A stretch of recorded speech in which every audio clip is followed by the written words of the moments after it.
Am I wrong? Where am I going wrong here? Especially for those who have great destinies on your life, people are depending on you to become that refined person. Welcome back if you're already a resident of the today's Resolute Christian family, and welcome if you're new here. We are a faith-based channel with spiritual insight, more into the prophetic and current affairs. And today we're going to discuss a really important topic. Why is your life staying stagnant? Why does it seem like you're just not moving on in life? Now, this question was brought to me through one of our subscribers. The person basically explained to me that they have a feeling that they are just not moving on in life. They are kind of recycling the same season after season, and it seems like nothing is really moving ahead. And you know what? This is not the first time that I've heard this, and even myself, I've experienced this type of painful situation too. So why is it that sometimes we feel like we are not moving on in life? What is that stumbling block? And you often hear that cliche that, yes, it must be, the enemy working against me. It must be the devil who's orchestrating these things to just frustrate me. And not many actually think about the point or the fact that it could actually be God not letting you move on from the season, because there is something within the season that you have not yet obtained that you need to before you move on to the next season. Because let's face it, nothing is more frustrating than you know within yourself that you are meant to be at a certain level in life, that God has called you to a great destiny, but it seems like that destiny is just not coming to fruition. For instance, you may believe, or within yourself, or the Lord has shown you through vision, you may have heard through prophets or men and women of God, and God maybe revealed to you that maybe you're meant to be the CEO of this company, or you're meant to be a really great person, but you find yourself doing mediocre things, and you may be applying for roles or positions of CEOs or, a higher ranking position, but you're just not getting it. And you're asking the Lord, is your word really true? Was your word of prophecy to me really true? Am I wrong? Where am I going wrong here? And that's a really painful and frustrating season to go through. But one thing you need to remember is that seasons will not move until you grow. As a matter of fact, seasons will repeat themselves until you grow and you learn from the season what you're meant to learn, until you can move on to the next season. We know that in the Bible, the children of God left Egypt to go to the promised land, and the Lord promised Moses that, it will only take a couple of days. It was meant to only take 11 days for them to go to the promised land, but it ended up taking them 40 years. Yes, 40 years to make it to that promised land, because the Lord had to let them wander around the wilderness for years and years and years, because 2 generations had to die off.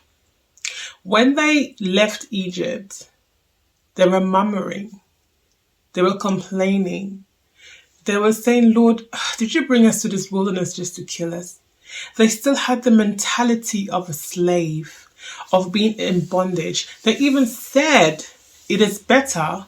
They even came to Moses and complained to Moses and said, you should have just left us in Egypt. You would have been better off in Egypt than you bringing us to this wilderness. And thus, the mindset that generation had could not enter the promised land. Could it be that mindset that you currently have will not suit the person that God has called you to be?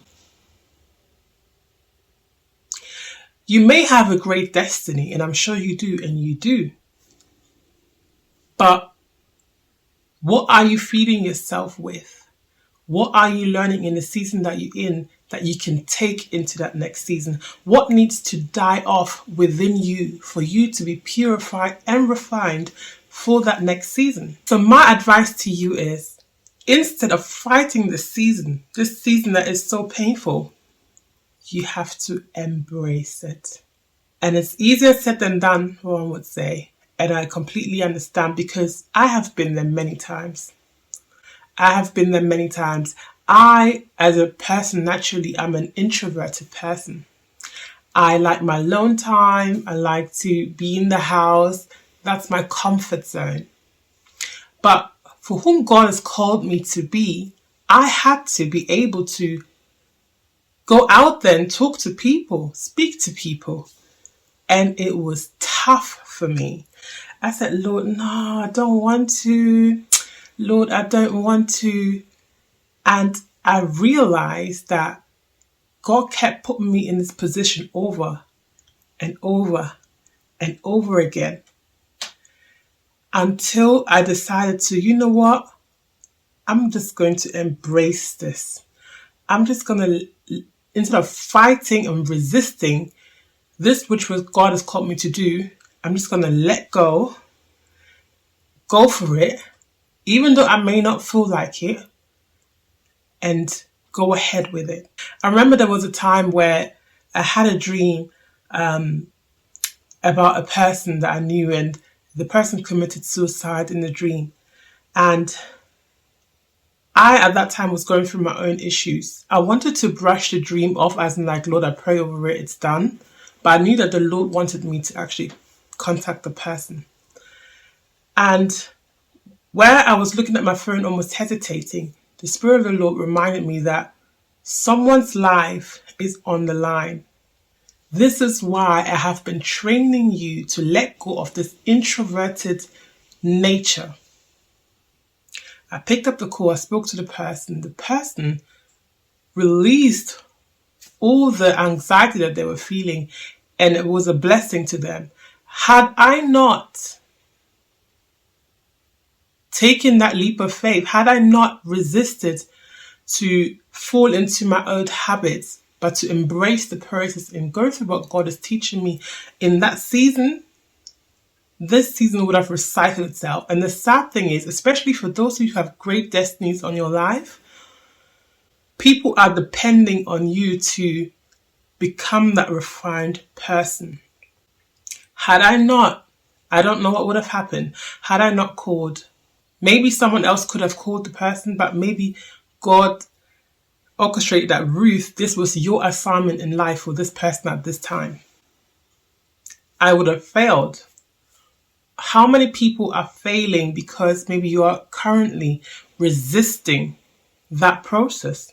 So therefore, brothers and sisters, it's important that we embrace the teachings within the seasons that we are learning, no matter how painful it is. It's the same as when a woman is in a labor ward. When she's going through labor and the pain is just so strong and you want to fight it, there comes a point, and that's normally at the point where the baby is about to come, where her body relaxes and she pushes and releases. That's the peak of pain, the peak of transformation. But then we see something great comes out of it. And if this video has been helpful and a blessing to you right now, please do share this video with your loved ones who may be blessed by this, and give me a thumbs up. So the key to moving in seasons is to learn the lessons within it. Anyway, guys, I hope this video was helpful. Do let me know in the comment section some of your experiences that you're currently going through, or that you have gone through, where you had to learn a lesson or learn a skill within that season. And yeah, let's check out this video right here, and I shall see you over there.